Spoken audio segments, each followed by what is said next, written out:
but you know you're gonna shut 'em down. The Racing Line, the racing show hosted by racers, geared to racers, and all about racers. The Racing Line is produced at radio station WVLT-FM for the Performance Motorsports Network, featuring lively discussion, timely topics, knowledgeable guests, and moderators who come from all aspects of the sport. And now, here are your hosts. Longtime Sports Car Club of America member, VRG member, flagger, steward, and grid chief Bill Von Suskill. Auto racing driver coach, road course race driver, multiple sanctioning body car team member, and long-term SCCA member Chris Rollo. Former motorcycle road racing champion, master technician, tuner, fabricator, photographer, motorsports journalist, and SCCA licensed driver Dave Beck. And NASCAR driver coach, NASA Racing Group driver, lead instructor at the Skip Barber Racing School, long-term SCCA member, and official PACE safety car driver for the World Challenge Racing Series, Mike Stillwagon. And welcome to the Racing Line. I'm Bill Von Suskill, along with, in the studio, Chris Rollo. Good evening, folks. Mike Stillwagon is out in somewhere land, and in the studio we have Dave Beck. Good evening, everybody. And I want to let you know that the Racing Line is a show to inform listeners of auto racing events, discuss past and upcoming racing events. We welcome all call-ins with questions and comments about all types of auto racing topics. You can give us a call at 856-696-0092. And the Racing Line is brought to you in part by TK Autosports, custom fabrication of quality, high-performance vehicles, trackside support, custom upgrades, and vehicle storage. South Jersey Region Sports Car Club of America, the SCCA gets you up close with the action with road course racing, autocross, road rally, and many other positions within the race tracks. And Alderman Automotive Machine, professional automotive machine shop with over 40 years of experience building engines. All engine machine is done in-house using state-of-the-art equipment. There's other ways to listen to the Racing Line, of course, live on WVLT 92.1 FM on the radio dial, and WVLT.com and TuneInRadio.com. And 5 nights a week, if you tune into Performance Motorsports Network.com. You can listen to the show on Wednesday at 10 p.m., Thursday at 11 p.m., Friday at 7 p.m., Saturday at 9 p.m., and Sunday at 6 p.m. And if anyone would be interested in becoming a part of the Racing Line by becoming a sponsor, advertiser, or guest, you can contact the staff and the marketing department at 609-805-1709. And before I introduce the guests, I want to make an announcement here. We at the Racing Line wish all our devoted listeners a very Merry Christmas and a Happy New Year. Tonight is our last live show for this year. The station will be going on a special Christmas holiday schedule throughout the holidays, so you won't be able to listen to us for Christmas Eve, Christmas, New Year's Eve. We'll be back the 7th, I believe, January. So, Bill, where do I put in for my paid time off? Tell you the truth, it's no time. It's a lockout. We're not allowed in, so the union says we don't get paid. Yeah. We look forward to another year with the Racing Line and all of our guests and auto racing families live on WVLT 92.1 FM and Performance Motorsports Network. We have a very interesting show tonight.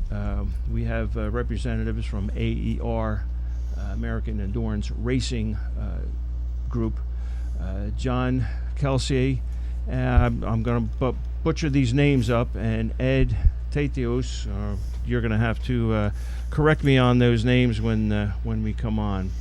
But these gentlemen are the, I guess you call them the top dogs of AER. They're the ones that let us all know what's going on. But anyway, Dave is in the other room with the two gentlemen, and maybe they can. Dave, you can introduce them all and let us get started. Absolutely. Okay, thank you, Bill. Tonight, really looking forward to a good discussion about American endurance racing. To my right is the president, John Kolesa, of American Endurance Racing, and to my left, Ed Tatios, who is the tech director of American Endurance Racing. And the first question that I want to ask, I guess I'll throw it John's way, is how did this American Endurance Racing all come about? Were you guys like at a gathering once and say, hey, let's start a series, or how did it come about? So first of all, thanks so much for having us, guys. We really appreciate it. We're excited to be here. It came about because Ed and I were friends. We were both involved in amateur racing in different formats, and I think we had gotten out of it a little bit 10 years ago or more. And we had started seeing about this thing called the 24 Hours of Lemons. We read about it in Jalopnik, and I thought, boy, it looks like it might be a fun thing to do. And I talked to Ed. Ed had been working on a car of mine at the time. And he said, coincidentally, some guys I know are building an E30 to race in lemons, in 24 Hours of Lemons. I said, I'd love to try that. So we did that for a couple of years. We won a race. We had some fun. But it wasn't really what we wanted to do. We wanted something a little more serious. We wanted to build the cars we wanted to build. We tried what was at the time called Chump Car. It's now Champ Car. We tried that a little bit. It really wasn't what we wanted to do. What we wanted to do was what AER is, but no one was really doing that.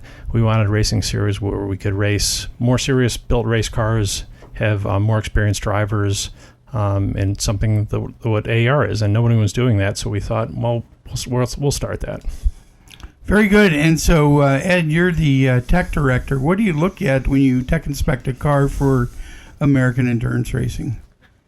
Well, our primary concern is safety, and so we look at a car for those safety items that we specify in our rules, fire systems, seat belts, seats, roll cages, things like that.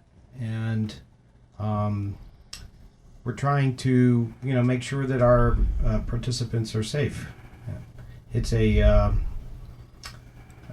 tough job to do at the track, and we really want our participants to take a car to the shop to have it really checked out properly. But we look it over once it arrives at the track as well to verify certain things. And it's a procedure that has to be done.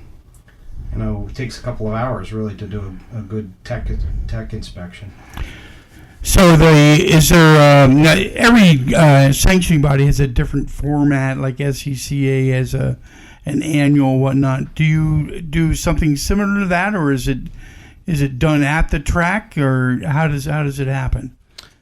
It's an annual tech inspection. We have 25 shops across the country that do tech inspections for us, and those shops put the car up in the lift, pull the wheels, look at every nut and bolt, and do a real thorough inspection, make sure the car complies with our rules, and make sure all the safety equipment's up to date, and fire bottles work. Everything has to be checked out, and that's a once-a-year inspection. And to be a little more specific, the cars that were usually racing with us, we kind of piggyback on existing rule sets. So cars that were built for NASA or SCCA, BMW Club, Porsche Club, IMSA, etc. We usually we accept those cars pretty easily. Those are the standards we're looking for. So if a car was built for one of those series, we kind of piggyback on their rule set.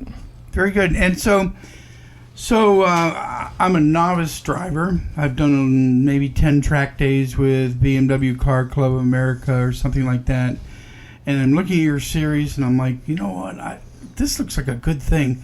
Where can I start? Where can I obtain information? Do you have a website that people can go to? Yeah, absolutely. AmericanEnduranceRacing.com, and when you go there, the first link you're going to see is a link to learn more, and there's a lot of question and answer there. But somebody like you in that situation where you have track experience but you don't have wheel-to-wheel experience, you don't have racing experience, we generally want you to go to a racing school. We like BMW's racing schools, but NASA and SCCA and Porsche Club all have schools where you can learn how to wheel race, and those are generally the quickest path to race with us. We want somebody to have taught you how to race with other people.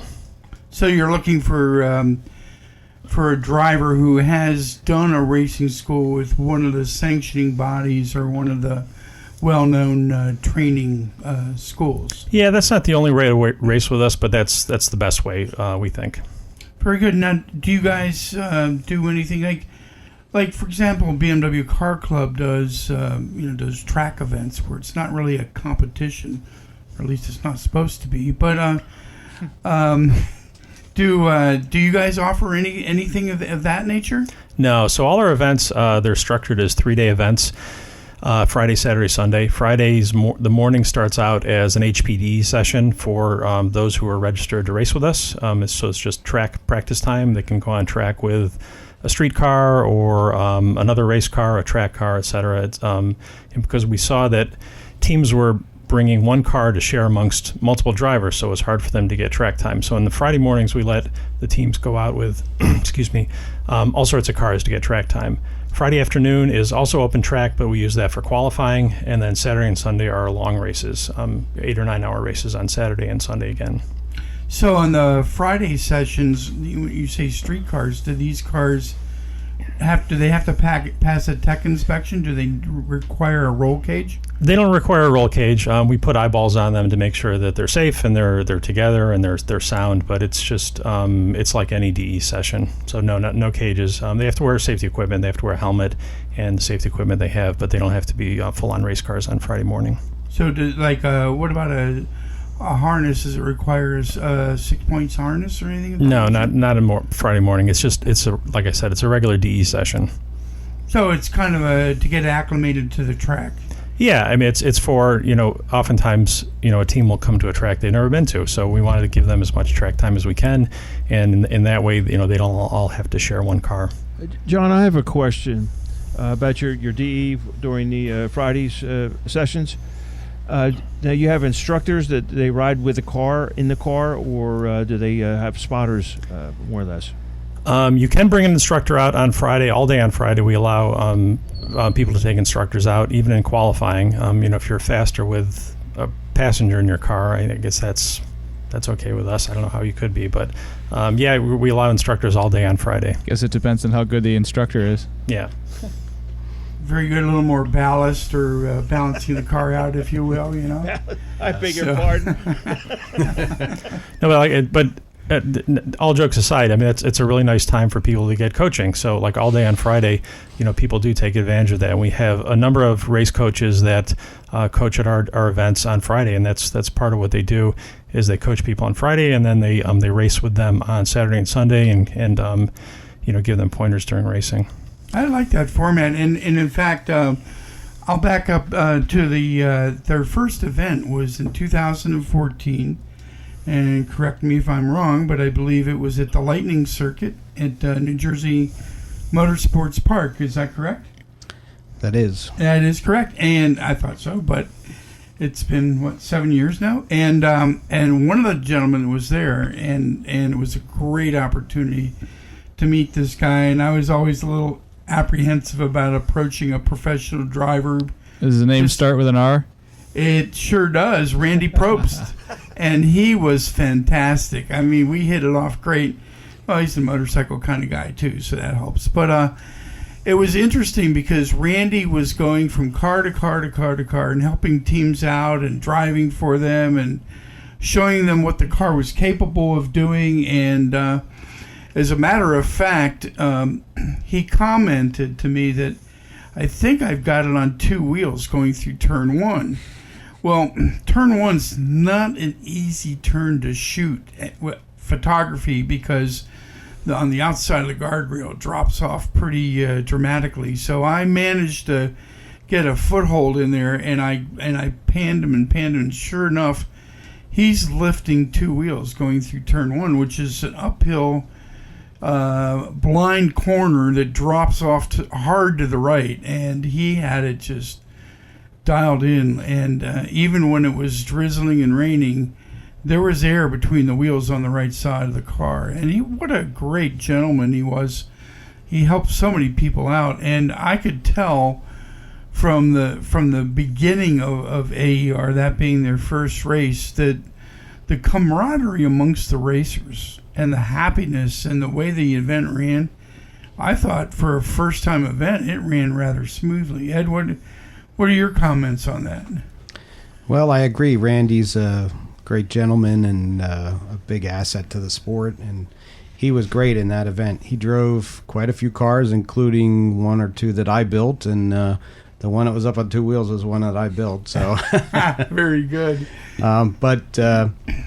Yeah, I think that's what we really looked for in our racing is, the camaraderie of endurance racing is what I think we enjoy the most. I mean, the racing's great, but, the spirit and the fun and all that takes place in the pits, and, guys will help each other. Your competitor, if you break something, your competitor will give you his parts and all that stuff, and it's just it's a family feel to it, like a big family event, and everybody looks forward to seeing everybody at every race, and that's just how we like it, and I think our competitors do as well. And one of the things that I noticed is the event went on safely. That was, I've been involved in motorsports for many years, and that's one of the things I always look at, and I'll be the first one to point something out to the stewards if something looks dangerous, if you will. And it seemed like the way that you guys put a lot of thought into this series. I mean, you could really tell, especially from how smoothly that first event went.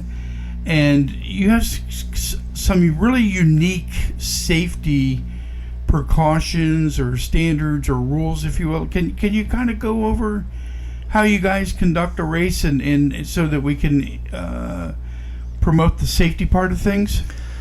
Well, a couple of things come to mind when you say that, how well the first event would run and how safe it was. Not that it wasn't, but we've come so far since then. I mean, we've spent so much time and effort to make our events run really smoothly and work really well, and just make it really easy for everybody involved. And we're constantly trying to make things safer, constantly driving things home with racers. We do a drivers meeting specifically for people who are brand new to AER. We talk to them about our safety standards. We're constantly drilling those things. Pit safety, I talk about it nonstop in drivers meetings. We want people to always be ready. The thing I always tell racers is when you're over the wall and fueling's going on, you have to be ready to be on fire. We want people in full safety gear with their visors down. You have to be ready to be on fire. That's how we want them to think. We want firemen to practice in their head what they're going to do if somebody's on fire. We encourage people that are on either side of a team that's fueling to be ready with their fire bottles in case something happens. We're focused on people's safety. I always tell them, racers can be really cavalier about their own safety, but my job is to be their grandmother and to watch out for them and make sure they don't do stupid things. That's very well said. So tell us about like a pit procedure. I mean, it's not like we're so used to, like NASCAR for racing, for example. A guy comes in, he's got an 18-second pit stop. They're throwing wheels on there, filling the tanks with fuel, and he's in and out of there. But your pit stops are kind of constructed a little bit different, and on the outside of that is they're safe. Well, yeah, I mean, starting out, there's a couple things about racing that a couple of advantages we saw that people could buy that we wanted to try to remove. And one of them was you can buy an advantage by being able to fuel the car real quickly. You can have a tower, like they use an IMSA, and fuel the car in 12 seconds and gain an advantage every time you come into stop. You can get 30, 40 seconds on your competitors or more. So we don't want people to be able to buy one of those advantages. We'd rather them race on the racetrack. So we mandated the amount of time that the minimum amount of time that a pit stop will take, and that's 3 minutes. So when they come in, they have to be in the pits for at least 3 minutes. If they're short, then it doesn't count. So that right there slows things down, and we think it makes things a little bit safer. They can fuel the car with regular fuel jugs. They don't have to use expensive equipment. They can take their time a little bit. They can certainly lose time if they're not organized, but it makes it so it's not this hectic thing. We also don't allow them to jack the cars in the hot pits. Firstly, it's a safety thing. It's not especially safe having cars in the air. Most of these cars don't have air jacks. We don't think it's safe to have them up on jacks in the hot pits when cars are coming and going. And it's also a bit of a money saver. It makes teams preserve their tires. If there's a penalty, they have to go back to the paddock to change tires. They're going to be encouraged to save their tires. It's going to make it so that teams can't just throw tires at their car all day long and try to win a race. Okay, very good. And so on that note, does your series have a spec tire? No, we don't have a spec tire. We do require teams use DOT street tires, 180 treadwear or greater. We do that for a couple of reasons. One is cost.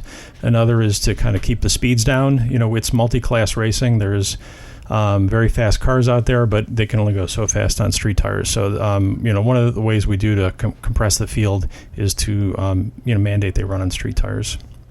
Very good. So the street tires would also suffice as rain tires, if you will? I'm sure there's other street tires they would use for rain, but you could change tires for rain if you wanted to, but again, not in the hot pits. But the bottom line is that whatever tire they use must be a DOT tire? Yeah, that's right. Very good. And so, so now how long are the races in length typically? They're usually 8 or 9 hours, and around that I wanted to mention one other thing. Another advantage we saw early on was fuel cells. Endurance racing, we saw that teams could gain a huge advantage by buying a huge fuel cell. You can put a giant fuel cell in your car and run the car for 2 hours or 3 hours, and we didn't want teams to be able to do that. So we mandated the number of 3-minute stops they have to make, and we came up with a formula, and it's basically every 90 minutes. They can run longer if they want, but they still have to make those stops. So in a 9-hour race, they have to stop 5 times, and that kind of removed the advantage that you could buy with a large fuel cell. It made fuel tank size irrelevant. We don't have to pump out tanks and figure out the size of them and mandate this size tank for this size car, et cetera, et cetera. We just say you have to stop 5 times in an 8 or 9 hour race, and that kind of removes all that whole question. That's good thinking. And so you have to stop X number of times depending on the length of the race, and each pit stop has to be a minimum of 3 minutes? That's right. Yep. So that ensures that the driver gets, secured in the car properly, like, not driving away with the belts not quite connected. And yeah, we allow them to change the driver while they're fueling. We don't want them to do other work on the car, but they can change the driver while they're fueling, and they can do it relatively safely in that amount of time. Very good. So in a 8 or 9 hour race, what's the likelihood that they're going to have to change tires? Not much. I mean, most teams will go that distance without having to change tires. Really? Occasionally you will see teams having to change one tire during a race, or if they cut a tire. But most teams can. I mean, there's occasionally a track we'll go through that's especially abrasive, and some teams may have to change a couple tires, but generally teams will go the whole day on a set of tires. Now you have my curiosity going. What are the abrasive tracks? We were up in Canada at Calabogie. Oh, I heard that about that was one. a cheese grater and a half. Yeah, it was. I don't know what the compound was there, but that just chewed up tires. The way it was explained to me is that it's a special pavement they developed to better deal with the freezing, and over time the polymer or the asphalt part of the asphalt has shrunk, and therefore the stones are sticking out, and if you drive on it, it actually almost does feel like a cobblestone road. Yeah, it's a fantastic racetrack, but it's tough on tires. Yeah, another one I know of is Roebling Road down in Savannah, Georgia. That has seashell ground up in it, and it's got excellent traction when it's wet. But the other track that comes to mind to finish answering that question would be NCM, National Corvette Museum. Perhaps not because of the surface as much as because of the fact there's 23 corners, one of them being a 3 apex chicane in 3 miles. Yeah, but it's a fantastic racetrack. It's amazing. Says one world traveler that we all know it's the best track in what did he say, North America? Yeah, I think so. Yeah. Kyle Tilley. That's what Kyle said. Very good. So, what time? So your events are three-day events. Friday's pretty casual. You get, everybody's getting dialed in. You're getting the car dialed in. You're, probably calculating your fuel strategies and all this and all that. So Ed, you're the scrutineer. What are you doing on Fridays and early Saturday? Well, I have a bunch of guys that give me a hand, and we look over cars that haven't had the opportunity to be teched somewhere else, and we'll tech them. So sometimes there's a newcomer to our event, and they need to be teched at the track. So some of those techs are done there. And then my second hat is to be up in the tower, and I start looking at lap times and things like that to figure out our classing, which is done to make the racing competitive amongst all the cars. It's a sort of a run what you brung series, but we try to place all the cars together in such a way that those cars are racing against cars that are of equal speed, equal lap times. So to accomplish that, I imagine you've established minimum weights on certain classes and things of that nature? You would think that. But no? No. No. Okay. Yeah. No, so I'll let Ed finish, but no, it's all really performance based. So we look at qualifying times based on all the drivers. We look at the fastest driver, the next fastest driver, and we look for natural groupings. We look for cars that are going to be competitive together, and we also have ways to look at a whole bunch of different factors during the race to see if those cars still seem like they should belong in the class. So the bigger picture is we want people to feel like that they're in a class where they can be competitive. So, if they feel like they did everything right, and or they made one mistake and they weren't on the podium with that, but they were very competitive all day long, then we did our job right. So that's so it's based on the car's actual performance, not power to weight or any other thing like that. So is that saying that, okay, we'll pick on BMW E30s because I know both Ed and I have diced together at New Jersey a couple of times, but if one E30 be classified in a different class than another E30? E30s are generally in the kind of the, I don't want to say slowest, but in the slowest class. So there's not a lot of room for them to move. I mean, you'd have to drive the wheels off an E30 to get it out of the slowest class. But I will say that there have been times that there are cars that have raced with us that if you put a few pros in it, it might be in the fastest class, but as is, the car has a bunch of very experienced amateur racers, and they're racing in the class below it. And they're not blowing everybody in the class away. They're doing well, but it has to do with how the car is driven. I mean, they're not, we're not talking about slow drivers, but there's a lot of very good amateur racers who aren't 10/10ths pro drivers, so they can drive the car at whatever it is, 8/10ths of what the pro would do. So the car may be in a lower class, but it's still competitive, and everybody who's looking at the lap times, it makes sense to them. Very good. Well, we're at our halfway point here, so we're going to take a quick 5-minute break, and we'll be right back with John and Ed. Alderman Automotive is a complete professional automotive machine shop with over 40 years of experience building engines. At Alderman's, we build your engine to the factory blueprint on our new RMC V30 CNC block machine center. Cylinder blocks honed on our new Rotter HP 7A precision cylinder hone, and cylinder head rebuilding, crankshaft grinding, connecting rods, flywheels, engine balancing, crack checking are just some of our many services. Along with the performance shop, including all leading manufacturers of aftermarket speed and high-performance equipment and vehicle maintenance from oil changes to overhauls. Alderman Automotive Machine, 2317 North DuPont Highway, Newcastle, Delaware. Call us at 302-652-3733. Alderman Automotive Machines, or check us out at aldermanmachine.com. Alderman Automotive Machine, 2317 North DuPont Highway, Newcastle, Delaware. 302-652-3733. Race fans, do you want to get involved up close and personal with the big names in auto racing? Then join us in the Sports Car Club of America. How about becoming a quarter marshal, which is one of the many action-packed positions that the SCCA offers? Membership with the South Jersey Region's SCCA gets you where the action is in road course racing, autocross, road rally, and many other positions within racetracks. The South Jersey Region's SCCA will get you in with the excitement of auto racing throughout the United States and Canada and local racetracks. So visit sjr-scca.org and start the action and excitement that you're looking for. That's the South Jersey Region Sports Car Club of America. Visit them at sjr-scca.org.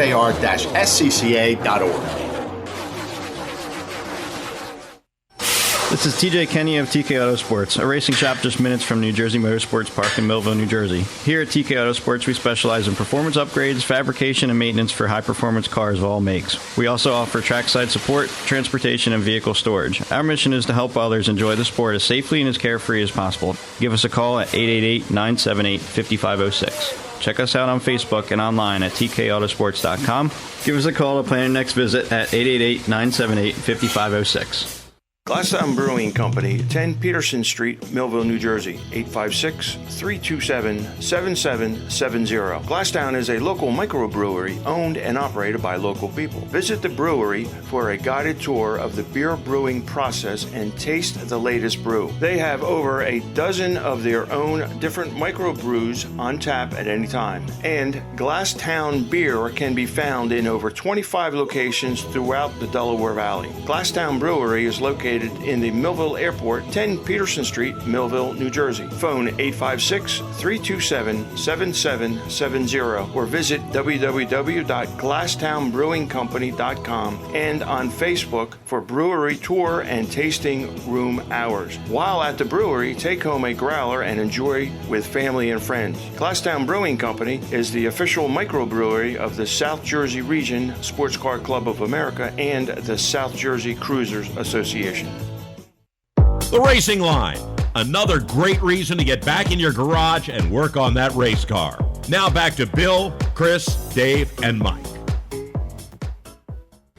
And we're back. Okay, so during the break, I was talking with John and Ed a little bit about the AAR series, and they pointed out to me that they have some things they'd like to talk about. In particular, the upcoming season, which is good. This is going to be their 7th season coming up, and all I've heard is good things about AER. So, okay, John, take it away. Tell us about your upcoming season. Yeah, I'll be quick. So we have 6 events next year. In February 14th through 16th, we'll be at Road Atlanta. April 3rd through 5th, we'll be at Pit Race. May 8th through the 10th will be at Watkins Glen. June 26th through 28th will be at New Jersey Motorsports Park. September 11th through 13th at Summit Point. And October 23rd through 25th at Mid-Ohio. You can register at AmericanEnduranceRacing.com. If you register before the end of the year, all the events are $100 off. New Year's Day, they're going to go up by $100. So register now, register early, register often. Yeah, and save some money. And every one of those tracks are quality tracks. For those of you who have never raced Pit Race, that is a stunning track. I was there for the first time this summer, but unfortunately all I had was a camera. But looking at the layout and getting a little bit around the track, that is a phenomenal track. What do you guys think about Pit Race?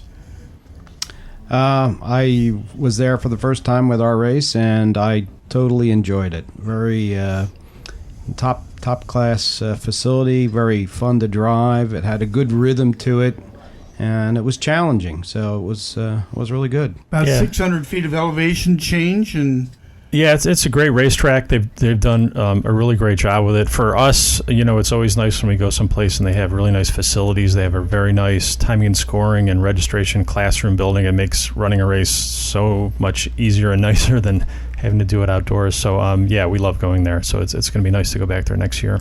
That's awesome, and every one of those tracks is a phenomenal track. I mean, that's quite a series you have coming up.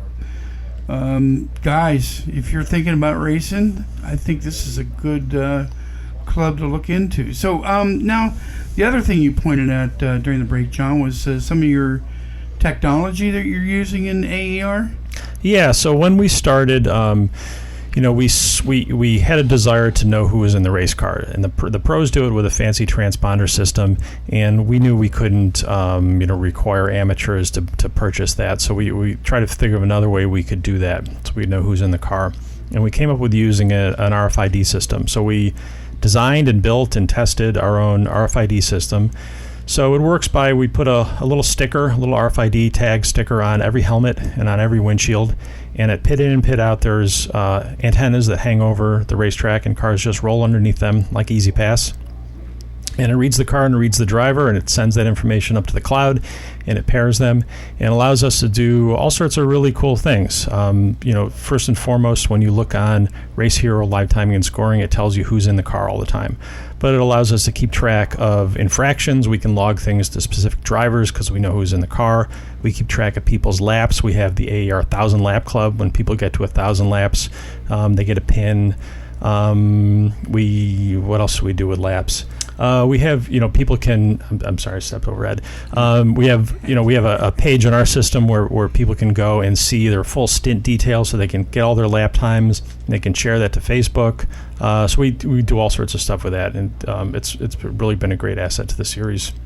I was just going to comment that we have a 2,500 lap club too. Yeah, now when we first started doing the 1,000 lap club, we thought, well, maybe someday somebody will get to 1,000 lap club. To get to 1,000 laps, I'll give them a pin. But now it's like 400 people have 1,000 laps with us. So, wow. And there's people with a lot more. So all those people keep asking us, what are we going to do next? So we started a 2,500 lap club. So now they get a gold pin and they get a hat with gold stitching if they get to 2,500 like.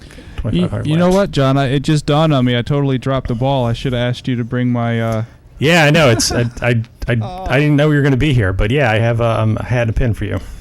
I guess I got to show up to a race again. You have to show up to a race. There you go. Hey, well, Chris, I fully plan on it. and life threw me a couple of loops this year. As many of the people who listen to the show know, I talk about AAR all the time, the teams, our accomplishments, how much we've done with the series, and only attended a couple of races this year, but plan on a pretty full effort again this coming year. Very good. So now, as far as that's a pretty interesting thing that you can track who's driving what and where and when and how fast they're doing and all their stats and whatnot. Is there any rule as far as how much somebody can drive? Like, you're pitting, every hour and a half, is it? Yeah, roughly. No, not specifically. Our rulebook says we want at least 2 drivers on a team. We don't want somebody to try to drive for 8 or 9 hours by themselves. So as long as they're swapping back and forth in a reasonable amount of time, we'll let 2 drivers do that. And occasionally that happens. That's not common, but occasionally 2 drivers will do that. We actually have 2 brothers who do that, ex-pro guys that they do that together. Very good. So, but regardless of who's driving or how many are driving, let me ask that question: is there a limit as to how many drivers can be on a team? No, there's not a limit. I mean, usually in an 8 or 9 hour race, you're going to have to make 5 stops. So there's 6 stints. So the maximum that probably works out for a team would be 6 drivers. That way, everybody gets 1 stint per day. But they're welcome to have as many people as they want. It's just there's so many stints available. Very good. So, in other words, if you're thinking about, I want to do something a little bit better than a track day, because track days are kind of controlled passing. So I want to get into a little bit of competition, but I don't want to get it to the point where we, as you mentioned earlier in the show, we have to spend all this money and all this equipment to be competitive. And would it be 90 minutes you have to take a 3-minute stop? Is that how that works? Yeah, roughly. So I think what you're getting at is the value, and we think it's a great value because it's an awful lot of track time for the money, and the liability and responsibility is really cut down because you have 4 or 5 drivers who are building the car together and sharing costs, and it becomes really economical. You get an awful lot of track time, and you're using DOT tires, right? So you can go down to your local tire store and beg for a discount or sponsorship. Yeah, and doing that, it's easier on brakes. It's easier on a lot of things because the loads aren't nearly as high as if you're using slicks. Sure, and of course the other thing that plays into endurance racing is the better prepared car, and a car that's going to finish high in the standards is a car that spends less time in the paddock. Yeah, I mean, we see that over and over again. The teams that win are the teams that put a wrench on every single bolt between every race, because running them for 8 or 9 hours, or more than that, running for 20 hours a weekend, does things to a car that you never thought it was going to do. All sorts of stuff loosens up. So yeah, the teams that really put into the work in between the races are the ones generally who are the most successful, not the ones that really spend the most money, but who really put the prep in. And then you were stating earlier that if a wheel comes off, then it has to go behind the wall. Is that correct? Yeah, I mean, were you talking about changing wheels or a wheel falling off? Tire change. Yeah, really. But like a tire change or a brake pad change or something like that. Yeah, then it has to go behind the wall to the paddock. If the car's going to be in the air, yeah. Okay, and now you could use that as part of your 3-minute time in the pits, correct? Yeah, you could. But you're not going to. It's not going to be a good thing if you're spending time changing pads and tires. Yeah, it's going to be real hard to change tires behind the wall and then go in front of the wall and fuel the car and do the whole thing in 3 minutes. It's going to be a challenge. In the meanwhile, your competitor's doing laps. Yeah. We have seen well choreographed teams do it, though. Really? Yeah. Yes. Well choreographed, almost professional teams that have done it, that race with us. And is that something that is planned in their strategy, or is it something? It's an oh no factor. I guess. Yeah, both. I think in some cases it's planned. I mean, there's teams that race with us that used to be pro teams that for whatever reason can't really, or decided they don't want to run their cars in Pro Series. So there are cars that came out of IMSA, that came out of World Challenge, and those teams oftentimes have mechanics. So they have the capability to do that, and they're practiced, and occasionally they will do those things. Very good. So, but the long and short of it too, though, is with endurance racing, it's a different mentality. Correct me if I'm wrong. Is that if you push your car to the ragged edge, things are going to wear much more quickly, exponentially, if not. And so the idea to finish well, you must first finish. So I guess some part of that is being a little. You're racing, but on the same hand, you're trying to be conservative and save the machine so that it takes the checkered flag. It's a balancing act. Mechanically sympathetic. Yeah, it's great. I was going to say say towards that is, we do see these teams who they were pro teams and they have these budgets, but it's really comforting to see that they rarely or almost never really just show up and walk away with it because of their equipment and their team, et cetera. They always get a run for their money, even if they do win. It's close, so it's really comforting to see that more grassroots amateur teams can be just as competitive as these teams that were pro teams at one point, who have big fancy rigs and cars with air jacks. So you don't need that to be on the podium. Yeah, and the same thing goes for drivers. This series and the AAR classing structure allows a club-level driver who's consistent, smart, and efficient to be competitive in their class. And as a result, I've seen so many close battles at the end of an endurance race, more so than a lot of other series, because there's literally more teams that have a chance because of the classing structure and who it allows to be competitive. Yeah, it's amazing how many times you'll see an 8 or 9 hour race end, and cars will not only be on the same lap, but they'll be within 100 yards of each other after 9 hours, and they're just fighting all day long. And I've talked to many people who've gotten out of the car and said it's the funnest time I've ever had in a race car. I've spent 90 minutes passing and repassing and getting passed by this one car, and we just battled all day long. And even if they didn't win, they were happy because it was just such a close battle all day long. And endurance racing lends itself to becoming a better driver too, because you can establish a rhythm. If you're out there for 90 minutes, you can get into a rhythm where and if you do get passed by a faster driver, it's like, oh, I'd never seen that line before. And so it's also a great learning experience. Now, speaking of the machinery, give us an idea what your classes are like and what kind of cars we can expect to see. Well, we generally have 5 classes. The cars are quite varied and different manufacturers, but there are a lot of BMWs. It seems to be the car it's easiest to race. So Class 1, which is our slowest class, will usually be populated by like Spec Miata, Spec E30, maybe Spec 944. Some cars that are maybe not they're not the fastest cars out there, obviously. And then it'll go through a progression. You'll see in Class 2, maybe swapped cars, we'll call them. So like a Miata that has a different engine in it, or an E30 that has a different engine in it. It'll be faster.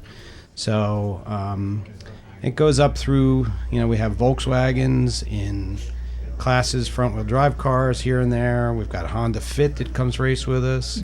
We see all World Challenge car, not just a regular not Fit. Not your. No, that's an interesting story. It was a World Challenge car, and the fellow who used to be a mechanic for the World Challenge team ended up with some of the cars, and he rebuilt it to be quite a lot faster than it was in World Challenge. And one of the pro drivers who used to drive in World Challenge came and run with us at a race, and she was saying that it's like night and day. She's like, its car is so much better than it used to be in World Challenge. Yes, and that's our rule book is designed to let somebody do that, to build a car that they really always wanted to build, or they knew the car would be better, so they build their own car. And we're not looking at, hey, he has coilovers on it, or he has a turbo on it now, or something like that. So people build the car that they want to build. And so we have, our top classes may be, we go up through E30, E36 M3s, and those are probably in the middle of the class if it has no aerodynamics. And then there's swapped E36s that have S54s in them and aerodynamics, and they're getting up into Class 4. And Class 5 could have, all kinds of stuff. That's pretty much a wide open class. We've got Audi R8s, we've got Ferrari Challenge cars, we've had all kinds of interesting cars. Porsche Cup cars. We had a real interesting swap car that raced with us. That it's a 944 Porsche 944 with an LS in it. Very nice. Yeah. So it allows the team to build the car that they want. I mean, it's part of the fun of doing it is trying to figure out how to take that different path and make a fast race car out of something that maybe wasn't so fast, or just maybe not the general the standard way of doing it. And a lot of guys do that. They have a lot of pride in making what would be perceived as a slow car fast. Now, how do you determine what class the cars get? Let's say somebody does a swap on a vehicle, and how do you determine what class it's going to fit in? By the lap times that it turns on Friday? Yeah, that's it. I mean, that's really all it's about. All the effort that teams put into modifying their cars is all about making the car go faster around the track. So it's a lap time. That's what you're looking for. And almost all the cars that race with us again and again and again. So we know the cars, we know the drivers, and we have a good idea. And when we're classing cars, it's really not, if there's 70 cars, we're not trying to figure out where all 70 go. 60 of them, we know how fast they are. It's where we draw the line. So you're drawing a line between the cars in 4 and 5. It's which one should be on which side. There's generally only a couple that we really have to make a decision on, like how fast we think it's going to be. So there's no chance, like on Friday they're sandbagging and then Saturday comes along and they're waxing everybody. No, because the classes aren't set in stone, so it's not a really easy thing to do, and we can always move people if during the race we feel like that they're in the wrong class for whatever reason. Occasionally we will move somebody during a race. And that job falls on the shoulders of Ed, I presume? That's Ed's job. He gets to be the bearer of good or bad news. Congratulations, you're in the faster class now. Yes. You've graduated. Yeah, That's right, there yes. you go. But by the same You're doing token, such a good job. We're moving you up a class. now, by the same token, though, let's say you're working yourself, and the team's working like crazy, and they're not quite making it in the class. Can they go appeal to Ed and say, look, can you drop us a class? Is that a consideration as well? Yeah, I mean, well, he can speak for, but generally, I mean, he'll catch that before it's necessary, and a lot of times, and we will see that where a car it's not only at the bottom of their class, but if we move it down a class, they'll be in third or fourth in the lower class. So yeah, we'll move it down a class, and they can be more competitive. So that does happen too. Yeah, it does. Sometimes there's things that happen to the car. Let's say they blew up their fancy motor, and they needed to change it out, and they had a spare motor and then they're slower, so the car will be in a different class the next day. Yeah, or maybe their spare diff is a 293. Exactly. So if there's a good reason for it, I'm all ears. I'm not going to say that once you're in the class, you're in the class. So it's definitely how it works. That's I'm really impressed with the program, and I knew things from the outside. Now I'm getting kind of an education from the inside, and for a racer, what do you want to do as a racer? You want to go out, you want to have sure you want to win, but okay, very good. But by the same token, don't you want to have a good race? Don't you want to have a good dice? Do you want to come away from the weekend saying, man, that was one of the most fun events I've ever been to? And I heard that quite a bit from everybody that's raced AER. And again, on the other side of it, with your with your 3-minute pit stops and the number of mandatory stops and all that, I think you guys have done an admirable job of making racing competitive, fun, and affordable. Well, thanks. I mean, it's really comforting, or it's nice to see that all those rules were in effect before we held our first race. So it's really great to see that the forethought we had, or the decisions we made way back when, we still stand by them. We think they were good decisions, and we're really happy with where the series went. We always felt that good competition was the most important thing. If you lose because you felt like somebody was cheating, or you cheated and you won, we thought that delegitimized everything. It just ruined the weekend. So we want people to feel like they have great competition, and that's one of our main goals. That and not having them catch on fire. Yeah, very good. Yeah, and again, as John pointed out, their series this year, those are quality tracks.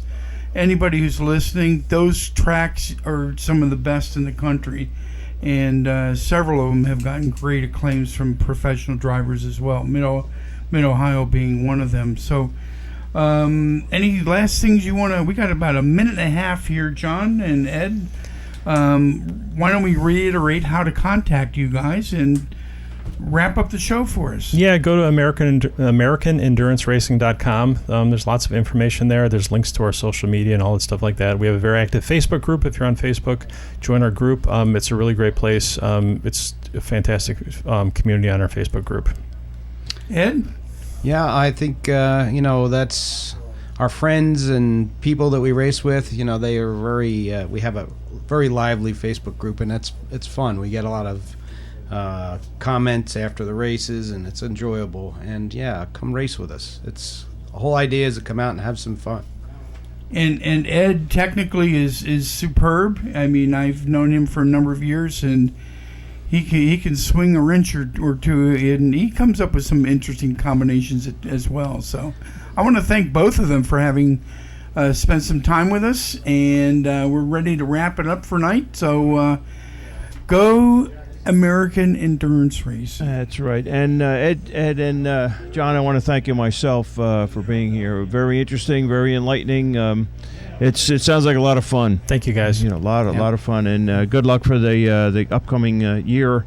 And again, I want to remind everybody that we won't be airing any shows Christmas Eve and New Year's Eve. If you would like to hear the show while you're toasting the Christmas tree, you can go to performancemotorsportsnetwork.com. We'll be broadcasting some encore performances, I should say, about the show. But anyway, I want to thank everybody for listening. And Chris, thanks for being here. Thanks for having me as always, Bill. That's right, and it's going to be a new year and a new outlook on everything and everybody.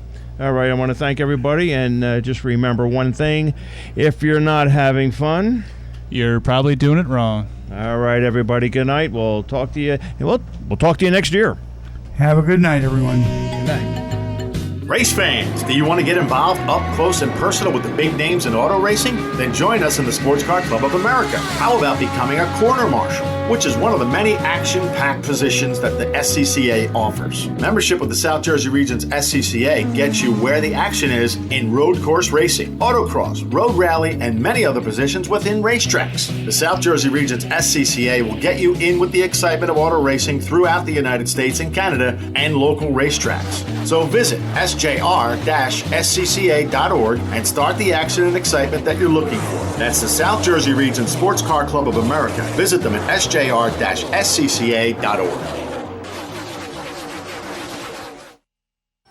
This is TJ Kenny of TK Auto Sports, a racing shop just minutes from New Jersey Motorsports Park in Millville, New Jersey. Here at TK Auto Sports, we specialize in performance upgrades, fabrication, and maintenance for high-performance cars of all makes. We also offer trackside support, transportation, and vehicle storage. Our mission is to help others enjoy the sport as safely and as carefree as possible. Give us a call at 888-978-5506. Check us out on Facebook and online at tkautosports.com. Give us a call to plan your next visit at 888-978-5506.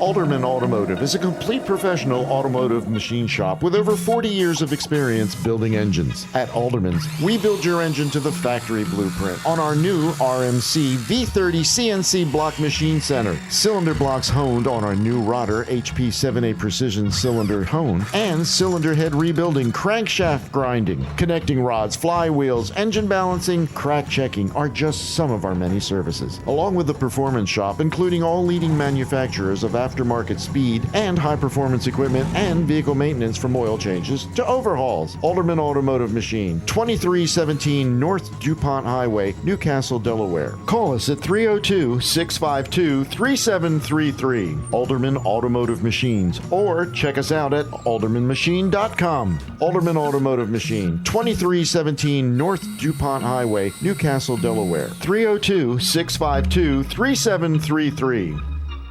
Glasstown Brewing Company, 10 Peterson Street, Millville, New Jersey, 856-327-7770. Glasstown is a local microbrewery owned and operated by local people. Visit the brewery for a guided tour of the beer brewing process and taste the latest brew. They have over a dozen of their own different microbrews on tap at any time. And Glasstown beer can be found in over 25 locations throughout the Delaware Valley. Glasstown Brewery is located in the Millville Airport, 10 Peterson Street, Millville, New Jersey. Phone 856-327-7770 or visit www.glasstownbrewingcompany.com and on Facebook for brewery tour and tasting room hours. While at the brewery, take home a growler and enjoy with family and friends. Glasstown Brewing Company is the official microbrewery of the South Jersey Region Sports Car Club of America and the South Jersey Cruisers Association.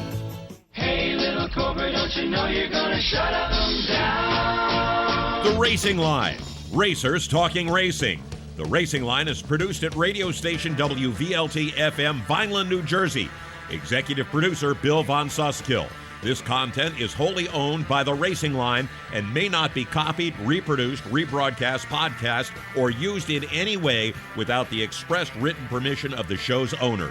The Racing Line is broadcast on the Performance Motorsports Network through an agreement between the parties involved. The opinions expressed and comments made on the Racing Line show are those of the host and guests and do not necessarily reflect those of the staff, management, and ownership of the Racing Line, WVLT FM, the Performance Motorsports Network, the Scorpion Radio Group, or the Scorpion Group Incorporated. Thanks to Norm for your production and engineering expertise. For the Racing Line, this is Bob Steele.